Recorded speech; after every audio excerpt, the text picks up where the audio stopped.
नमस्कार दोस्तों, स्वागत है आप सभी का अपने YouTube चैनल कमाल है यार में। और इस वक्त यहाँ पे भारत और नेपाल से जुड़ी हुई दो बहुत ही महत्वपूर्ण और बड़ी खबरें निकलकर सामने आ रही हैं।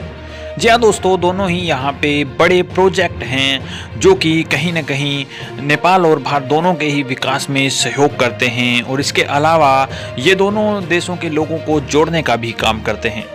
जिसमें मैं बात कर रहा हूँ, पहला जो प्रोजेक्ट है वो एक रेल प्रोजेक्ट है और दूसरा जो प्रोजेक्ट है वो एक सड़क प्रोजेक्ट है। तो ये कहाँ से कहाँ तक और कैसे प्रोजेक्ट हैं और कितनी इन पे लागत आई है, ये सारी बातें हम करेंगे। तो वीडियो के अंत तक बने रहिए और अगर आप चैनल पे नए हों तो चैनल को सब्सक्राइब करके बेल आइकन दबा लीजिए ताकि आपको अगला अपडेट भी सबसे पहले मिल सके। तो चलिए वीडियो को शुरू करते हैं।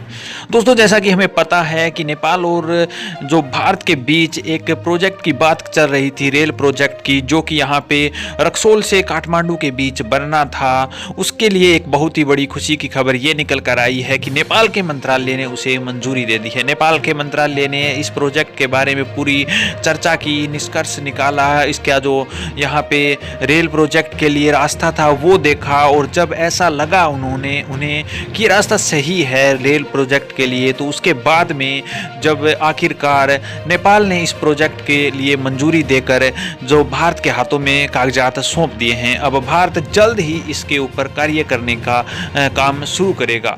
बताया जा रहा है कि इस रेल प्रोजेक्ट में टोटल लागत है वो 550 करोड़ आने वाली है। लगभग इतनी लागत का ये जो रेल प्रोजेक्ट है वो कहीं ना कहीं दोनों ही देशों के लिए बहुत बड़ी यहाँ पे बात है, क्योंकि दोनों देशों के लोगों के बीच में एक और कॉम्बिनेशन बनने जा रहा है जो कि लोगों को जोड़ने का काम करता है। और लोगों के लिए रेल का सफर है वो वास्तव में अच्छा भी होता है, अपेक्षा करें अगर हम बसों की तुलना में या फिर पर्सनल व्हीकल की तुलना में, क्योंकि इसमें खर्चा भी कम है और इसके अलावा दोनों की तुलना में ये सफ़र बेटर भी है।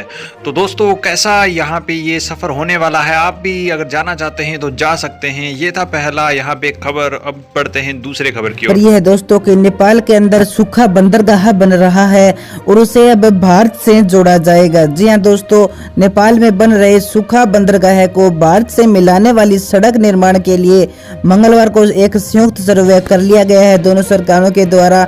और इसमें जगबुड्डा पुल से गड्डी गोठ भारत नेपाल सीमा तक उसका सर्वे किया गया है और इसकी भी डीपीआर तैयार कर नेपाल सरकार भारत सरकार को सौंपेगी। और इस सर्वे में इस बात का ध्यान रखा जाएगा कि जब ये सड़क बनाई जाएगी तो ज्यादा पेड़ पौधे न कटे, किसी प्रकार से किसी आबादी को नुकसान न हो। इसके अलावा दोस्तों, मैं आपको बता दूं कि नेपाल के चांदनी के अंदर यह सूखा बंदरगाह का निर्माण किया जा रहा है और उसे भारत से जोड़ने की तैयारियां चल रही है। और लगभग यह जो मार्ग है ये 4.5 किलोमीटर लंबा होने वाला है और उसके बाद बीच में एक रेल लाइन भी आती है, उस पर फ्लाई ओवर बनाया जाएगा और एक आती है बीच में सादा नहर, उस पर एक पुल बनाया जाएगा। तो दोस्तों, ये दोनों ही खबर भारत और नेपाल के लोगों के लिए एक बढ़िया खबर है। पहली जिसमें मैंने आपको बताया कि भारत और नेपाल के बीच में अब जल्द ही रेल सेवा शुरू की जाएगी, यानी नेपाल के काठमांडू से लेकर बिहार के रक्सौल तक रेल लाइन बिछा दी गई है और उस पर जल्द ही रेल सेवा शुरू की जाएगी। और दूसरी बड़ी खबर ये थी कि नेपाल में जो बंदरगाह बन रहा है उसे सड़क मार्ग के द्वारा भारत से जोड़ा जाएगा। नेपाल के इस बंदरगाह को अगर सड़क से जोड़ दिया गया भारत और नेपाल के बीच, ये एक ऐसा कनेक्शन हो जाएगा कि जिसमें हम इंपोर्ट्स बहुत ज़्यादा तेज़ी से कर सकते हैं और बहुत ऐसी चीज़ें हैं जिनका जो लेन देन है किया जाने के बाद जो भारत से नेपाल आती हैं या नेपाल से भारत जाती हैं, तो उसमें भी बहुत ज़्यादा सुविधाएं हो जाएंगी।